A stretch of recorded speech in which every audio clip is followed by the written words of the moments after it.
நம்ம சித்தவித்தை வாங்கி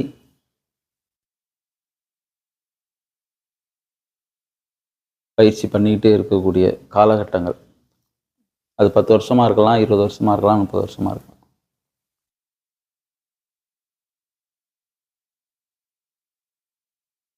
அந்த 30 வருஷத்தில் நாம் எந்த இடத்துல இருக்கோம் அப்படின்னு நமக்கு சில நேரங்களில் கேள்வி வர்ற நேரத்தில், நம்ம சரியாக தான் இருக்கோமா அப்படின்ற கேள்வி வர்ற நேரத்துலையும், இல்லை சரியாக போயிட்டுருக்கோமா இது மாதிரி கேள்வி வர்ற நேரங்களில் 3 விஷயங்களை நம்ம ஞாபகப்படுத்தி பார்க்க வேண்டிய ஒரு கட்டம் இருக்குது. அதாவது எப்போவுமே அந்த 3 விஷயத்தை நம்ம ஞாபகப்படுத்தி பார்க்கக்கூடிய அந்த சூழல் நமக்கு வரணும். பொதுவாக ஒரு வித்தையின் மீது நம்பிக்கை வைக்கணும்னு சொல்லுவாங்க. நம்பிக்கை வைக்கணும்னா நம்பிக்கைன்னா அதனுடைய அர்த்தம்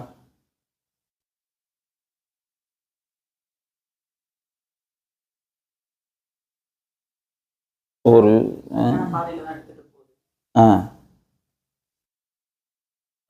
சரியான பாதையில் எடுத்துட்டு போகிறது நம்பிக்கைனா, ஒரு விஷயத்தை நம்புகிறோம், நான் இதை நம்பி தான் செஞ்சேன் அப்படின்னு சொல்கிறோம், நான் உங்களை முழுசாக நம்பினேன் அப்படின்னு சொல்கிறோம், எனக்கு அதில் நம்பிக்கை இருக்குது அப்படின்னு சொல்கிறோம். ஒரே வார்த்தை தான், ஆனால் 3 வெவ்வேறு கால சூழலுக்கு அந்த வார்த்தை பொருந்தது. நான் உங்களை நம்புகிறேன், நம்பி தான் செஞ்சேன், எனக்கு அதில் நம்பிக்கை இருக்குது. வெவ்வேறு விதமான ஒரு வார்த்தை வெவ்வேறு விதமான கால சூழலுக்கு பொருந்தது. வெவ்வேறு விதமான கால சூழலுக்கு பொருந்தக்கூடிய அந்த வார்த்தை, அப்போ இது மட்டும் இல்லை, இன்னும் பல விஷயங்களுக்கு அது பொருந்தது இல்லையா? நான் உதாரணத்துக்காக அது 3 சொன்னேன். அப்போ அந்த வார்த்தை இன்னும் வேற மாதிரியான ஒரு புரிதலோடு இருக்குன்னு தான் அர்த்தம். அந்த நம்பிக்கைன்றது வேற மாதிரி ஒரு புரிதலோடு இருக்கு அப்படின்றது தான் அர்த்தம்.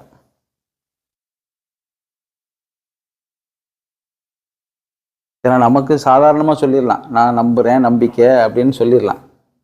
ஆனால் அதனுடைய டென்சிட்டின்னு சொல்லுவாங்கள்ல, அதனுடைய அந்த அடிவேர் ஆணிவேர், அது சரியாக என்ன சொல்லுது அப்படின்றது.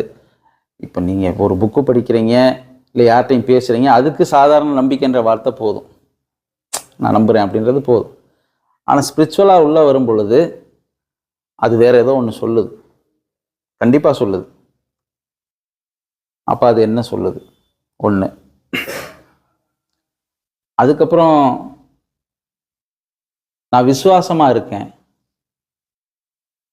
எது மேலே, நான் எதை எடுத்துக்கிட்டேனோ நான் விசுவாசமாக இருக்கேன், இவர் மேலே நான் விசுவாசமாக இருக்கேன், இவர் விசுவாசமாக இருப்பார்னு எனக்கு தெரியும் சொல்கிறோம் இல்லையா? விசுவாசமாக இருப்பார்னு எனக்கு தெரியும். அது இப்போ நம்பிக்கைக்கு என்னெல்லாம் சொன்னேனோ அதே மாதிரி இதுவும் பல இடங்களில் என்ன செய்யுது, பொருந்தக்கூடிய வார்த்தையாகத்தான் இருக்கு. அப்புறம் வைராக்கியமாக இருக்கிறது. இப்போ அது 2க்கும் சொன்னது மாதிரி தான் இதுவும். இவர் ரொம்ப வைராக்கியமானவர், நானும் ரொம்ப வைராக்கியமானவர், நான் ரொம்ப வைராக்கியத்தோட தான் இதை செஞ்சேன் இல்லையா? அப்போ இந்த 3மே நம்மளுடைய வித்தைக்கு பொருந்தக்கூடிய தேவைப்படக்கூடிய ஒன்றாக இருக்கு. அது 3ம் நமக்கு தேவைப்படக்கூடிய ஒன்றாக இருக்குதுனால், இந்த நம்பிக்கை என்பதை நாம் எப்படி அதை புரிஞ்சிருக்கோம், எப்படி அதை தெரிஞ்சிருக்கோன்றது இருக்கு. உங்களுக்கு ஒரு விஷயத்து மேலே எதன் அடிப்படையில் நம்பிக்கை வரும்? இப்போ என்னை நம்புறீங்கன்னு வச்சுக்கோங்க, ஒரு உதாரணத்துக்கு என் மீது உங்களுக்கு நம்பிக்கை வருது அப்படின்னால், இல்லை அப்படி இல்லைன்னு என்னை விட்டுருங்களேன், சாமி இருக்காரு, சாமி மீது உங்களுக்கு நம்பிக்கை வருது அப்படின்னால், உங்களுக்கு எது வந்தால் அவர் மீது நம்பிக்கை வரும் அப்படி பார்ப்போம். இப்போ சாமி இருக்காரு, சாமி மீது உங்களுக்கு நம்பிக்கை வருதுன்னு சொன்னீங்க. இப்போ நான் மாற்றி கேட்குறேன், எப்படி வந்துச்சுன்னு கேட்குறேன். அப்போ இன்னொன்று ஏதோ ஒன்று உள்ள ஒளிஞ்சிருக்குன்னு அர்த்தம் இல்லையா? டைரெக்டாக அந்த நம்பிக்கை கம்ப்ளீட் ஆகலை. அது இப்போ நீங்கள் சாமி மேலே நம்பிக்கை இருக்குன்னு சொல்கிறீங்க, நான் கேட்குறேன் அது எப்படி வந்துச்சுன்னு கேட்குறேன். அப்போ ஏதோ ஒன்று உள்ள ஒளிஞ்சிருக்குன்னு தானே அர்த்தம். அது என்ன, அதை பிடித்தால்தான் நான் அந்த நம்பிக்கை வச்சிருக்கோம்னு சொன்னேன் பாருங்க, இது எப்பொழுதுமே ஸ்ட்ராங்கா இருக்கும்னு அர்த்தம் இல்லையா? அப்ப அது எது? இந்த நம்பிக்கையை நமக்குள் உருவாக்குனது எது?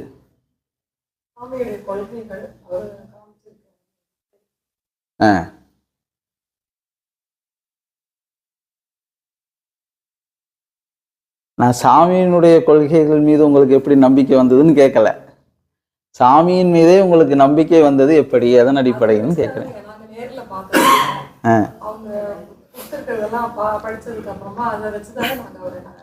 Right, okay. இப்போ சாமியினுடைய சட்டதிட்டங்கள், கொள்கைகள், சித்த வேதம் இதெல்லாம் நீங்க படிச்சீங்கல்ல, படிச்சதுனால உங்களுக்கு எப்படி சாமியின் மீது நம்பிக்கை வரலாம்?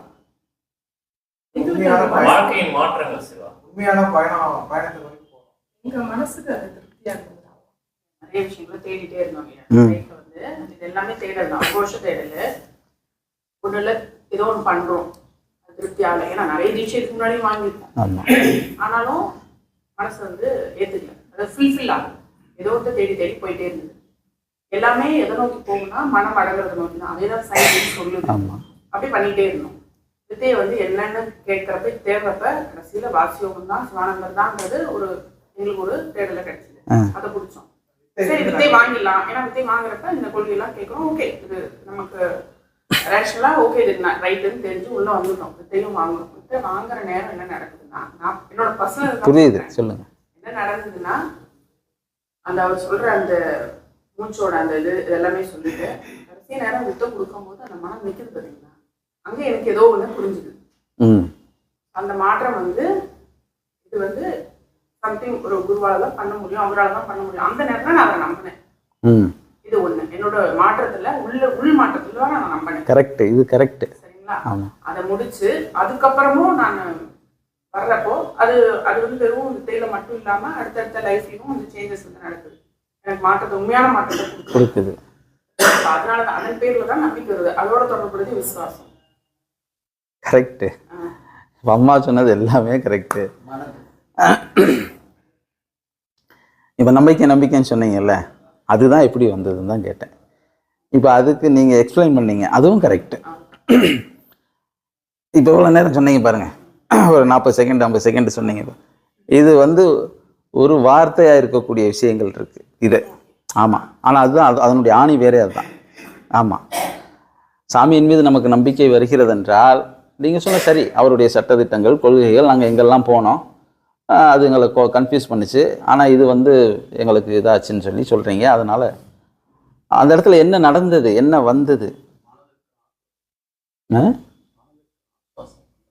ஆஸ்வாசமா? ஆஸ்வாசம்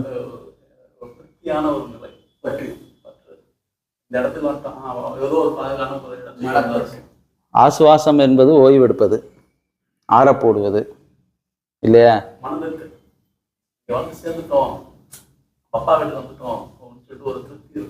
வந்துட்டு சொல்றீங்கல்ல, சேர்ந்துட்டோம் சொல்றீங்கல்ல, அந்த சேர்ந்துட்டோம்னு ஒரு உணர்வு வருதுல, அது எதனால வந்தது?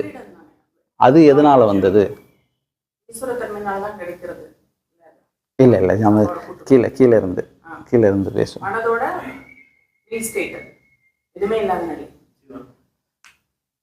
இப்ப நீங்க சொன்னீங்களம்மா, நாங்க வெளியில நிறைய இடம் போயிட்டு வந்தோம், ஆனா இங்க வந்தோம் அப்படின்னு.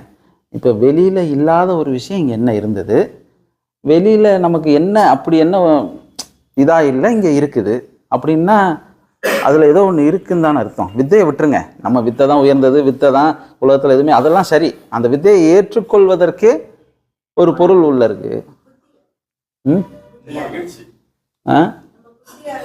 அது என்ன வேற வார்த்தையா சொல்லுங்க.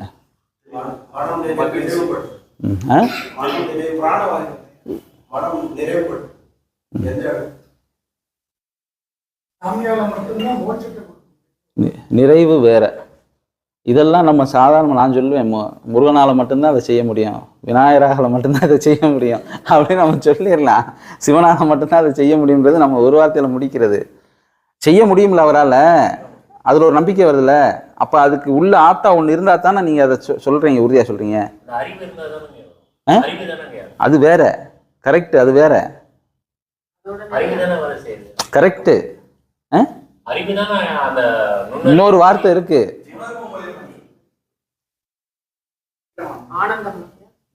அவ்வளோலாம் போகாதீங்க. கீழே இருந்து தான் போகிறோம் நம்ம. இன்னொரு வார்த்தை இருக்கு, கரெக்டாக பிடிச்சிட்டீங்க. அறிவு ரைட்டு, ஓகே, அதை சரியா சொல்லணும். இன்னும் ஒரே ஒரு வார்த்தை தான் இருக்கு.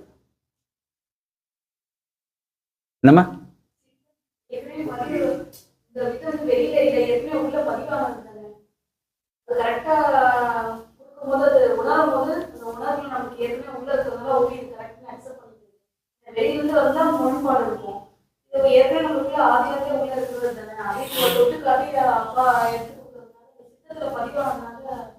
இப்போ இவ்வளோன்னு சொல்றீங்கல்ல, இவ்வளோ உங்களால் சொல்ல முடியுதுல்ல, சொல்ல முடியுதா இல்லையா? அந்த சொல்ல முடியுதுன்றதுல ஒன்று இருக்கு பாருங்க, அதுதான் எதுன்னு கேட்குறேன். அதுதான் உங்களுக்கு நம்பிக்கை தரக்கூடியதும் கூட. இல்லை, புரிதல். அதுக்கு பேர் என்னது? தெளிவு, புரிதல். இது வரலன்னு வச்சுக்கோங்க, உங்களுக்கு என்ன வராது? நம்பிக்கை. எதன் மீதுமே நம்பிக்கை வராது. நீங்க எல்லாரும் எப்படி தெரியுமா சித்த வித்தைக்குள்ள வந்தீங்க? எப்படி வந்தீங்க தெரியுமா? நான் சொல்றேன் பாருங்க. இப்போ ஒருத்தர் இந்த போட்டோவை பார்த்து வந்தார். என்னடா இவர் இப்படி உட்காந்துருக்காரு, இது ஏதோ வித்தியாசமா இருக்கே. நான் சொல்ற விளங்குதா? ஏதோ வித்தியாசமா இருக்கே, நான் எங்கேயுமே பார்க்கலையே இந்த போட்டோவை. இந்த போட்டோ என்னைய வந்து அப்படி ஈர்த்துருச்சே அப்படின்னு சொல்லி ஒருத்தர் உள்ள வந்துட்டாரா. இன்னொருத்தர் என்ன செய்யறாரு, தாடி முடி வச்சிருக்காங்க, ஆனா என்னவோ பண்றாங்க. நமக்கு இது சூட்சமமா இருக்கு. இவங்க என்ன பண்றாங்கன்னு நம்ம பார்க்கணும். அதுக்கு நம்ம என்ன செய்யணும்? இதுக்குள்ள போகணும். நல்லா புரிஞ்சுக்கங்க. அப்படி ஒருத்தர் உள்ள வந்துட்டார், சரியா? இன்னொருத்தர் வர்றாரு, எனக்கும் அரசியல் தெரியும், எனக்கும் அரசியல் தெரியும், அது மாதிரி எனக்கும் ஆன்மீகம் தெரியும் அப்படின்னு சொல்றதுக்காக என்ன செய்யறாரு? உள்ள வந்துட்டார். இந்த எனக்கு ஆன்மீகம் தெரியும் உள்ள வந்தார் பாருங்க. அவர் எல்லாத்தையும் வாட்ச் பண்றவர், எல்லாத்தையும் வாட்ச் பண்றவர். அவர் வேற எதுவுமே செய்ய மாட்டார். அவர் என்னன்னா உள்ள இருப்பாரு, எதுவும் செய்ய மாட்டாரு. ஆனா நான் இதுல தான் இருக்கேன்னு காட்டிட்டே இருப்பார், சரியா? இந்த தாடி முடி வச்சிருக்காங்க, இவங்க ஏதோ பண்றாங்கன்னு சொல்லி உள்ள வந்தாங்க பாருங்க. ஒருத்தர் வந்தார் பாருங்க. அவர் கொஞ்ச நாளுக்கு அப்புறம் என்ன செய்ய ஆரம்பிச்சிருவாரு? நம்மளோட பயணிக்க ஆரம்பிச்சிருவார், சரியா? இந்த போட்டோவை பார்த்து வந்தார் பாருங்க. இது என்னடா டிஃப்ரெண்டா இருக்காருன்னு சொல்லி வந்தார் பாருங்க. அவர் பெர்ஃபெக்டாவே என்ன ஆயிடுவாரு? உள்ள சித்தத்துக்கு ஆப்டா ஆயிடுவார். எந்த கேள்வியும் கேட்டு வரல. ஆனால் நான் சொல்லக்கூடியது, இப்போ நீங்க 3 பேருமே உள்ள வந்துட்டீங்க, உள்ள வந்துட்டீங்க. இப்போ 3 பேருமே சாமிகிட்ட தான் இருக்கீங்க. ஆனா பாருங்க, இந்த 3 பேருமே எந்த ஒரு நிலையையும் என்ன செய்யல? தாண்டல. எந்த ஒரு நிலையையும் தாண்டல. இப்ப அந்த இடத்த தான் பேசுறேன். அப்ப தாண்டலைன்னா, உங்களுக்கு சாமி மீது இருந்து ஒரு ஈர்ப்பு வந்தது, தாடி முடியை பார்த்து ஒரு கேள்வி வந்தது, ஒரு ஆராய்ச்சி வந்தது, உங்களுக்கு ஒரு பெருமை தேவைப்பட்டது. அதனால நீங்க என்ன செஞ்சீங்க? மார்க்கத்துக்குள்ள வந்துட்டீங்க. 3 பேருமே மார்க்கத்துக்குள்ள தான் இருக்கீங்க. ஆனால் உங்களுக்கு வர வேண்டியது புரிதல் என்று சொல்லக்கூடிய தெளிவும் நம்பிக்கையும் வரும். இது ரெண்டும் வந்துருச்சுன்னா நம்பிக்கை என்ன செஞ்சிடும்? தானா வர ஆரம்பிச்சிடும்.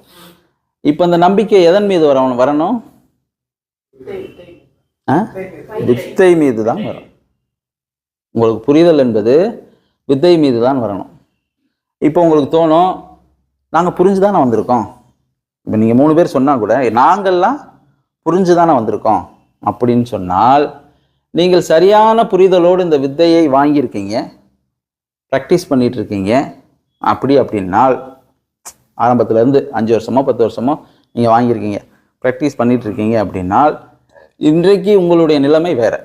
இன்றைக்கு உங்களுடைய நிலைமை வேற. ஏன்னா சரியான புரிதல் தான் ஸ்திரமான நம்பிக்கையை உங்களுக்கு கொடுக்கும். அப்ப இந்த புரிதல் என்பது என்ன? இந்த புரிதல் என்பது என்ன அப்படின்னா, சித்த வித்தை. என்னது? சித்த வித்தை. இப்ப சித்த வித்தையை பத்தி சொல்லுங்கன்னா நீங்க என்ன சொல்லுவீங்க?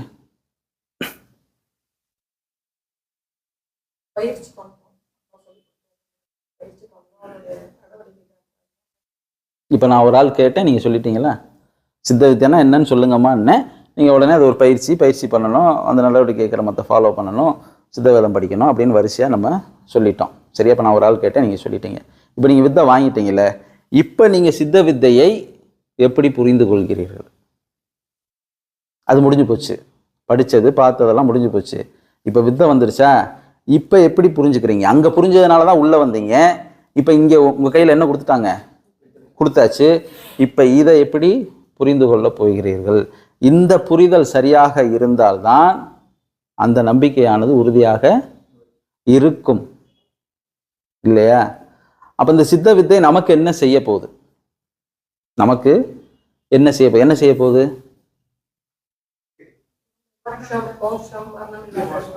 அதெல்லாம் நம்ம கண்ணுக்கு தெரியல, எல்லாத்தையும் உள்ள திருப்புது, உள்முகமா திருப்புது, அவ்வளவுதான் விஷயம். பார்க்க வேண்டாம், எல்லாத்தையும் உள்ள பாருங்க. ஒரு எதிர்பார்ப்போட இருக்கும், இது நடக்கும், மோட்சம், இது மரணம் இல்லாத பெருமாள் மாதிரி ஒரு எதிர்பார்ப்போட இருக்கும். அதுக்காக முயற்சியும் பண்ணுவோம். சித்த வித்தை என்பது நமக்கு என்ன செய்ய போகிறது? இப்போ நீங்கள் சொன்னீங்க அது மோட்சம் தரப்போகுது, முக்தி தரப்போகுது அப்படின்னு சொன்னீங்க. சரியா? வெறும் சித்த வித்தை மோட்சமும் முக்தியும் தருமா? அடுத்த புரிதல்.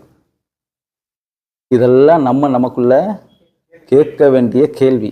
ஏன்னா நம்ம எங்கெல்லாம் ஸ்ட்ரகிள் ஆகிட்டு இருக்கோம் அப்படின்றதற்காக இது சொல்கிறேன். சித்த வித்தை மோட்சம் தரும், முக்தி தரும், முடிஞ்சு போச்சா? ஒரு வார்த்தைக்கு பதில் முடிஞ்சு போச்சு. இப்போ வெறும் சித்த வித்தைனா என்ன? வெறும் பயிற்சி உங்களுக்கு மோட்சம் தருமா?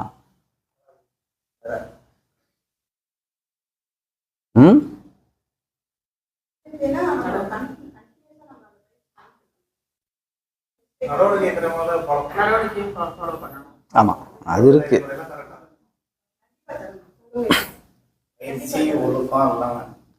நான் ஆரம்பிக்கும் போது 3 விஷயம் சொன்னேன். ஒன்று நம்பிக்கை, இன்னொன்று விசுவாசம். அப்போ வெறும் சித்த வித்தை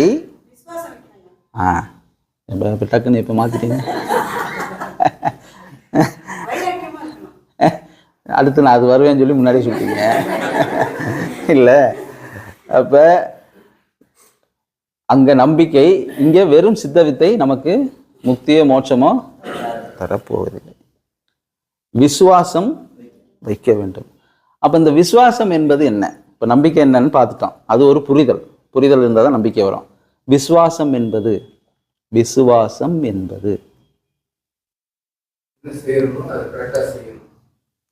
என்னங்க?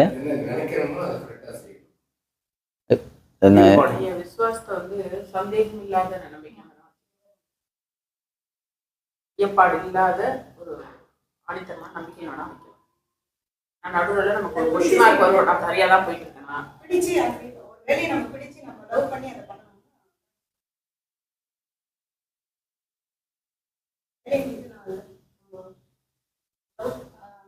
ஆசை வச்சு அதை பண்ணணும்.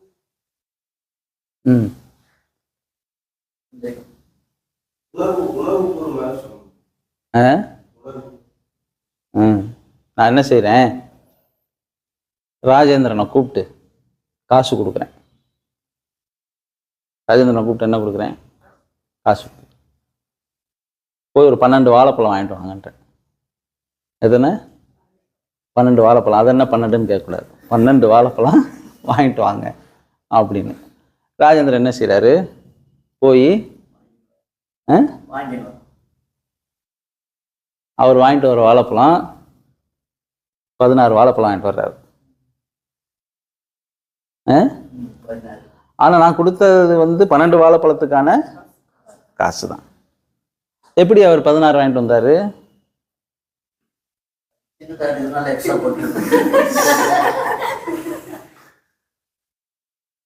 கரெக்டு இல்லையா? இப்போ அந்த இடத்துல ராஜேந்திரன் என்ன பண்ணணும் தெரியுமா? எக்ஸ்ட்ரா கொடுக்குறாருல, ராஜேந்திரன் என்ன பண்ணணும்? எங்கள் ஐயா 12 தான் வாங்கிட்டு சொன்னார். அதனால் நீ இந்த பழத்தை வேற யாருக்காவது கொடு. எனக்கு கொடுக்குறேல்ல, நீ வேற யாருக்காவது கொடு. அவர் சொன்னது 12, அவர் 12க்கு காசு கொடுத்தாரு, நான் 12 பழம் வாங்குறேன். நீ இந்த பழத்தை வேற யாருக்காவது கொடு, புரியுதா? அப்படின்னு சொல்லி இந்த பழத்தை வாங்கி அங்கே கொடுத்துட்டு இந்த பழத்தை என்ன பண்ணுறாரு? வாங்கிட்டு வந்துடுறாரு. இதில் என்ன இருக்கு?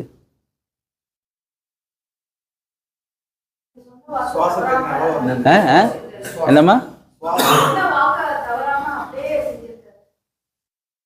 என்ன சொன்னமோ அதை மட்டுமே கூடையும் செய்யக்கூடாது, குறைச்சும் செய்யக்கூடாது. ஒரு முதலாளி சொல்றாரு, இவன் எனக்கு மிகவும் விசுவாசமானவன், நான் சொன்ன வேலையை மிகச் சரியாக செய்வான் சொல்லி சொல்றாங்க. அந்த மிகச்சரியாக செய்வான்றதுக்கு அர்த்தம் அந்த வேலை கூடுதல் இருக்கக்கூடாது, குறைதலும் இருக்கக்கூடாது.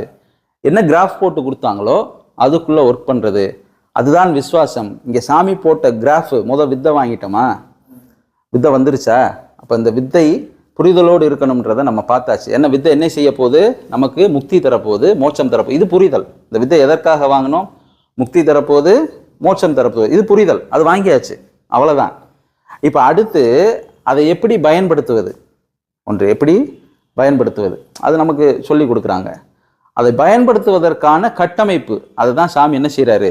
விசுவாசம் வையினார். எதன் மேல? கொள்கையின் மீது. எதன் மேல? கொள்கையின் மீது. இப்ப சாமியினுடைய ரூல் புக்கு, நடவடிக்கை, சட்டதிட்டங்கள், சித்த வேதம், இதெல்லாம் அதுக்குள்ள வந்துடும். இப்போ 12 வாழைப்பழத்தை காசு கொடுத்தேன் இல்லையா, அதெல்லாம் இது. நான் கூடையும் வாங்க மாட்டேன், குறைச்சும் வாங்க மாட்டேன். அதுக்குள்ள என்ன இருக்கோ அதை நான் செய்வேன், செஞ்சு முடிப்பேன்னா, இப்ப சித்த வித்தை வாங்குவது முக்திக்கு மோட்சக்கும் தெரிஞ்சு போச்சு. அதை விசுவாசமாக செய்ய வேண்டும் என்றால் நீ அந்த கோட்பாடிலிருந்து விலகாமல், கூடியும் போகாம குறைஞ்சும் போகாம கரெக்டான அளவுல செய்ய வேண்டியது. 12 வாழைப்பழம் இல்லை, 12 அங்குலத்துல செய்கிறது. அதுதான் விசுவாசமாக இருத்தல். விசுவாசமாக இருப்பது என்பது சரியான அளவுகோலில், புரிதலோடு சேர்த்து, நம்பிக்கையோடு சேர்த்து சரியான அளவுகோலில் முதலாளி என்ன சொன்னாரோ அதற்குள் வேலை பார்ப்பவர் தான் விசுவாசி.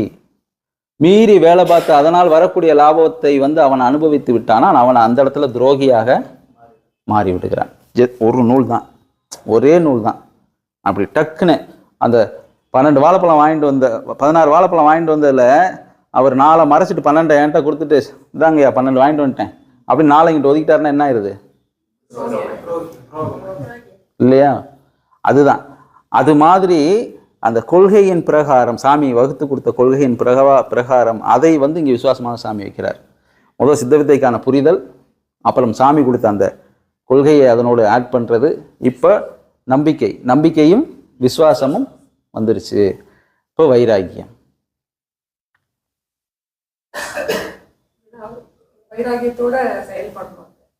வைராக்கியம் என்பது வேற மாதிரி.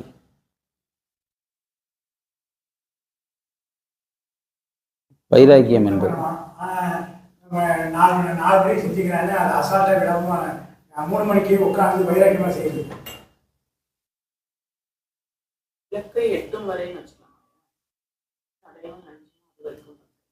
கரெக்டுங்க. கரெக்டுங்கம்மா. இலக்கை எட்டும் வரை, இலக்கை எட்டும் வரைன்றது ஒரு தூரத்தை காட்டுதா?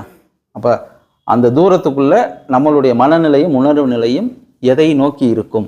ஒரு தூரம் இருக்கு, எதை நோக்கி இருக்கும்? நீங்க சொன்னது கரெக்டு. பயணம் தான் போயிட்டு இருக்கீங்க. அதைத்தான் அம்மா இலக்கை எட்டும் வரையும்னா பயணம் போயிட்டு இருக்குன்னு அர்த்தம். கரெக்டு. வைராக்கியம் என்பது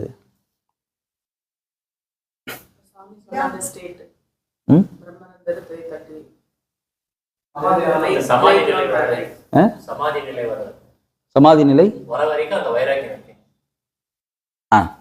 சமாதி நிலை வர வரைக்கும் அந்த வைராக்கியம் நமக்கு வேணும். இப்ப பாருங்க, நம்பிக்கை, அடுத்து விசுவாசம், சமாதி நிலை வர வரைக்கும் வைராக்கியம் வேண்டும். சரியா? இப்ப நம்பிக்கை வந்துருச்சு, வித்தை வந்துருச்சு, விசுவாசம் வந்தது, அனுபவங்கள் வர ஆரம்பிச்சிருச்சு. ஏன்னா கொள்கையோட இருக்கும், நம்ம உள்ள அனுபவங்கள் வர ஆரம்பிச்சிருச்சு. ஆனால் இந்த வைராக்கிய மாத்திரம் சமாதி வரைக்கும் தேவைப்படுதுன்னு ஒரு பார்வை வருது. இங்க ரெண்டு இங்க நின்றுச்சா? ஏன்னா அது மாற்றத்தை கொடுத்துருச்சு. இப்போ இந்த வைராக்கியம் மற்றும் சமாதி நிலை வரையும் நமக்கு தேவைப்படுதுன்னு ஒரு கருத்து அங்கே சொல்லுது. அப்பனா அது வரையும் தேவை, அது அம்மா சொன்னதுதான், அந்த பயணத்தினுடைய இலக்கு அது வரையும் தேவைப்படுதுனால் அது என்னவாக இருக்கும்? அந்த வைராக்கியம் என்ன உணர்வாக நமக்குள்ள இருக்கும்? அதுதான் முன்னாடி நம்பிக்கை முடிஞ்சது. நமஸ்காரங்கய்யா.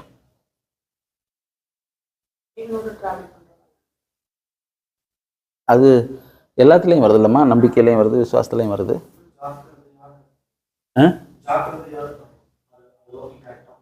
இந்த ஜாக்கிரதை உங்களுக்கு புரிதல்லையும் வந்துடும், விசுவாசத்துலையும் வந்துடும்.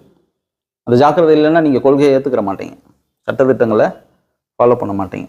அது ஒரு நிலைமை இல்லையா?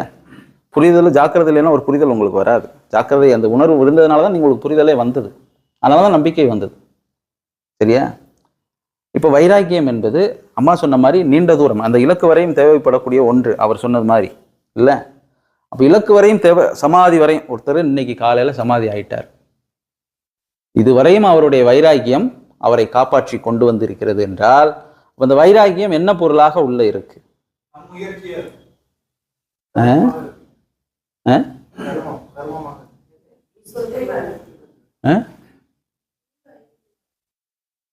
அது எண்ட் ஆஃப் ஸ்டேஜ், அதுதான் இப்போ மையமா. அப்படி இல்லை, நம்ம ஒரு வார்த்தையினுடைய பொருளாக தான் பார்க்குறோம்.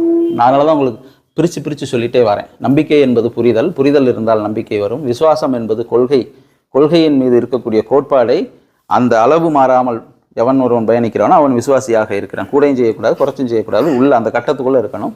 சரி, இப்போ வைராக்கியம் என்பது நம்ம சொல்லுவோம் இல்லையா, சாதாரணமாக ரொம்ப வைராக்கியம் பிடிச்சவன் அப்படின்னு சொல்லுவோம்.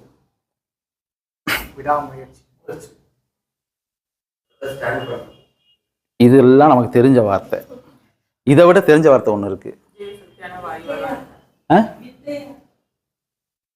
இதுதான் வித்தையை பேஸ் பண்ணி தான் பேசுறோம். இல்லை,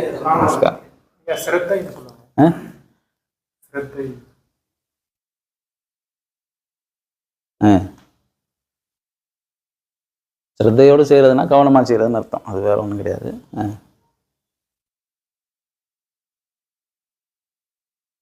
என்ன சரவணன்,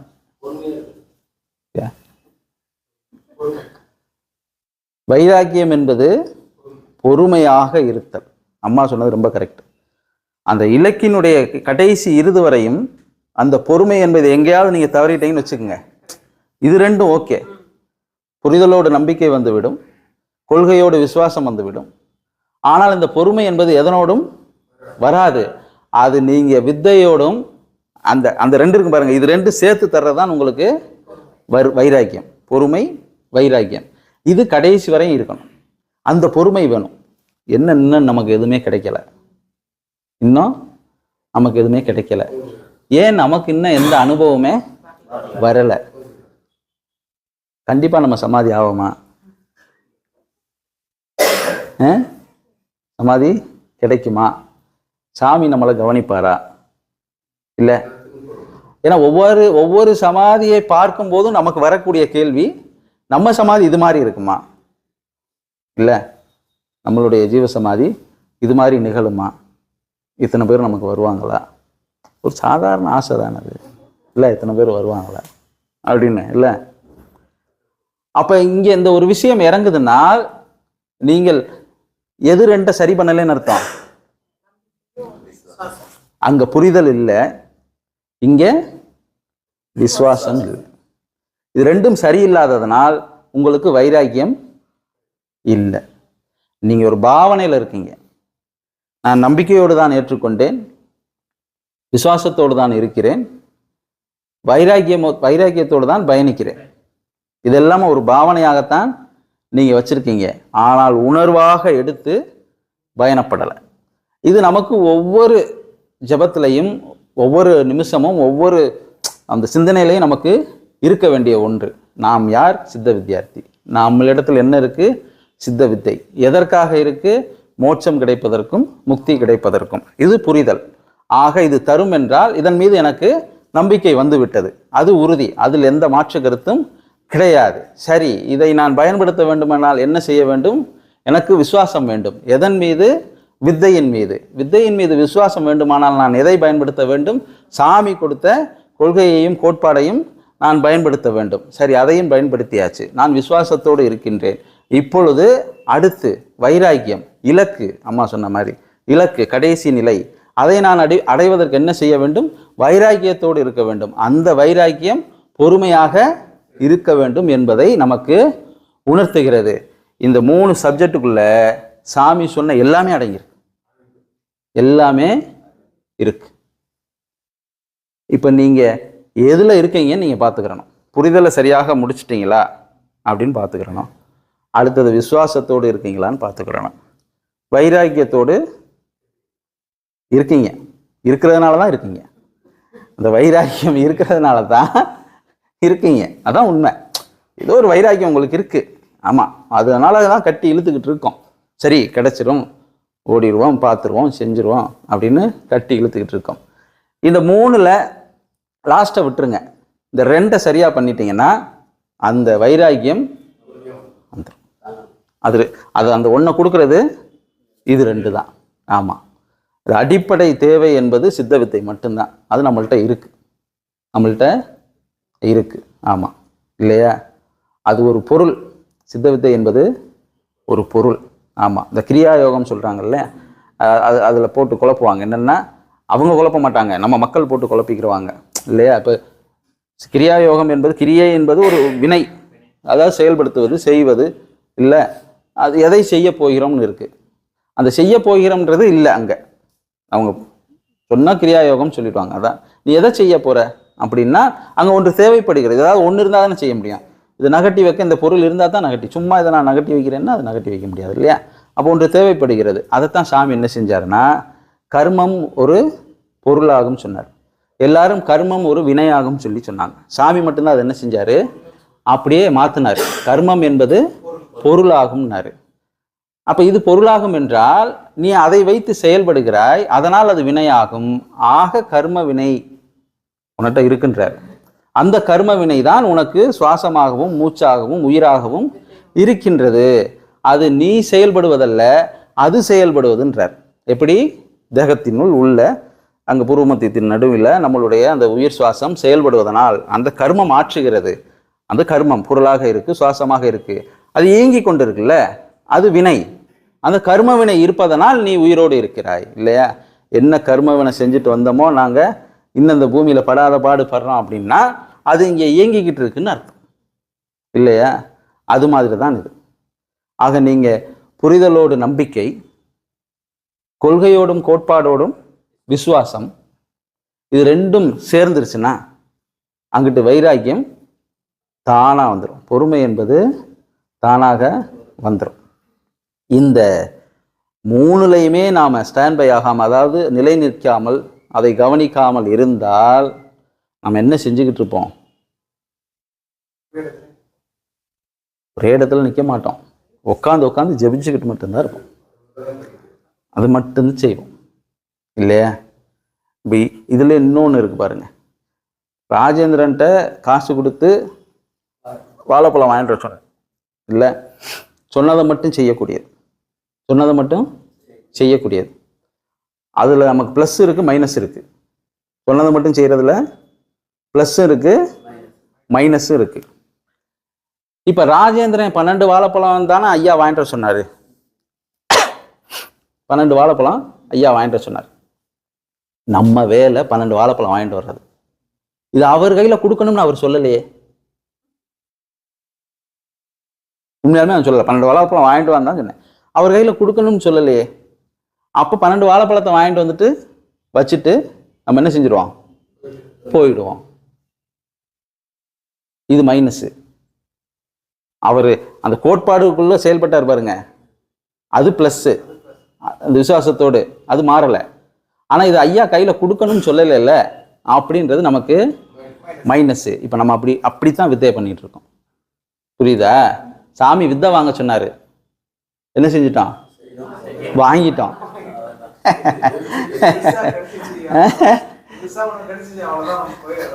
சரியா? சாமி வித்தை வாங்க சொன்னார், வாங்கிட்டோம். ஆமாம், அந்த சிந்தனை. வாழைப்பழம் வாங்கிட்டு வந்தாச்சு, சாமி தெரியாமல் ஓரமாக வச்சாச்சு. இப்படிதான் நம்ம நினைக்கிறோம் இல்லை? இருக்கு. அப்புறம் என்னது? வாழைப்பழம் சும்மா இருக்குமா? என்னைய காட்டி கொடுத்துறாது. சும்மா இருக்குமா வாழைப்பழம்? அப்புறம் அது ஸ்மெல் வரும். என்ன ராஜேந்திரன்பேன், நீங்கள் வாங்கிட்டு தானே வர சொன்னீங்க, நான் இங்கே வச்சுட்டு போயிட்டேன்னு பாரு இல்லையா? காட்டி கொடுத்துரும்ல. அதுதான் நம்மை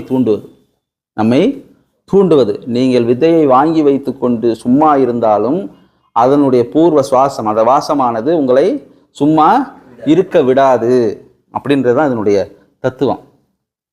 ஆனால் நீங்கள் இந்த புரிதலோட நம்பிக்கை, விசுவாசம், கோட்பாடோட கொள்கையோட விசுவாசம், அதன் பிறகு வைராக்கியம், இது மூணையும் கவனத்தில் வச்சுக்கோங்க. வித்தைக்கு மட்டும் கிடையாது, நீங்கள் புறத்தில் எது செஞ்சாலுமே பொருந்தும்.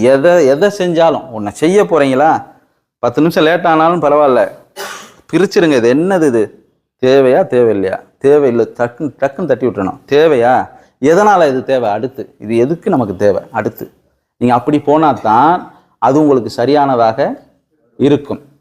ஆமாம், நான் கொடுத்தேன்றதுக்காக நீங்கள் என்ன செய்யக்கூடாது, வாங்கக்கூடாது, வாங்கக்கூடாது. ஆமாம், அப்போ அந்த இடத்துல நம்ம முடிவு எடுக்கணும், இது தேவையா தேவையில்லையா. நம்ம இது தேவைன்னு எடுத்த சித்த வித்தையை நாம் என்ன செய்யணும், கரெக்டாக புரிதலோடு செய்யணும், கோட்பாடோடு விசுவாசம் வைக்கணும், வைராக்கியத்தோடு அந்த இலக்கை நோக்கி. ஆமாம், வைராக்கியம் என்பது பொறுமை. அங்கே தான் போகிறோம் தெரிஞ்சிருச்சுல்ல இல்லையா. பஸ்ஸு மதுரைக்கு போயிட்டுருக்கு, பாதியிலே இன்னமா வரலன்னு குதிச்சோம்னா திருச்சியில் குதிச்சிரும் இல்லை. என்ன இன்னமா வரலன்னா நீ வாட்டு ஓட்டிகிட்டே இருக்க, நான் எவ்வளோ நேரம் உட்காருறதுன்னு குதிச்சோம்னா திருச்சியில் குதிச்சிரும், அவ்வளோதான், பஸ்ஸு போயிடும். என்ன நான் குதித்தேன் மதுரை இல்லையான்னா அப்புறம் என்ன செய்யறது. அதுக்கு தான் அந்த பொறுமை வேணுன்றது, வைராக்கியம் வேணுன்றது, ஸ்ட்ராங்காக இருக்கணும். சரியா, அதை மனசில் வச்சுக்கோங்க. அதன் பிரகாரம் ஜெபிக்க ஆரம்பிங்க. அதன் பிரகாரம் ஜெபிக்க ஆரம்பிங்க. நிஷ்டை அதிகமாக செய்ய செய்ய செய்ய நீங்கள் எவ்வளோ தூரம் நிஷ்டை செய்கிறீங்களோ அவ்வளவு தூரம் உங்களுக்கு வைராக்கியம் அதிகமாகிவிடும். பொறுமை அதில் மட்டும்தான் வரும். ஏன்னா நீங்கள் ஜெபம் பண்ணும்போது கதி ஓடிக்கிட்டு இருக்குன்ற சிந்தனை வரும் உங்களுக்கு. பரவாயில்ல, மூச்சு இருக்குது, நமக்கு ஓடுது கதி, ஒன்றும் பிரச்சனை இல்லை அப்படின்ற தாட்டு நமக்கு இருக்கும். ஆனால் நிஷ்டை அதிகமாக செய்யும் பொழுது சில நேரங்கள் அது இருக்கோ இல்லையோன்ற நிலைமை சாமி கொடுக்கும் பொழுது தான் நமக்கு அந்த பொறுமை தேவைப்படுது. ஆகா, நம்ம இல்லை போல, பக்கத்தில் யாராவது இருக்காங்களா இல்லையா, என்ன நடக்கும் இல்லையா, அந்த கட்டத்தெல்லாம் தாண்டறதுக்கு தான் பொறுமை தேவைப்படுது. ஆமாம், அதனால் நீங்கள் நிஷ்டையில் தான் அந்த பொறுமையை என்ன செய்ய முடியும், வர வைக்க முடியும். 40 நிமிஷம் உங்களால் உட்காந்து ஜெபிக்க முடிந்த உங்களுக்கு 10 நிமிடம் நிஷ்டையில் இருக்க முடியல. ஒரு தோணுதல் வருதுல்ல, அடடா 10 நிமிஷம் வந்துச்சு, 10 நிமிஷத்தை எப்படி கடக்க போகிறோம் அப்படின்ற சிந்தனை தான் நமக்கு வருது இல்லையா. அந்த இடத்தில் வைராக்கியம் இருக்குது.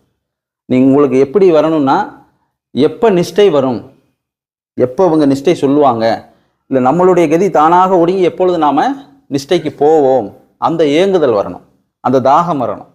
அது வந்துருச்சுனாலே நம்ம பாதி ஜெயிச்சிட்டோம், பாதி கிணறு நம்ம தாண்டிட்டோம்.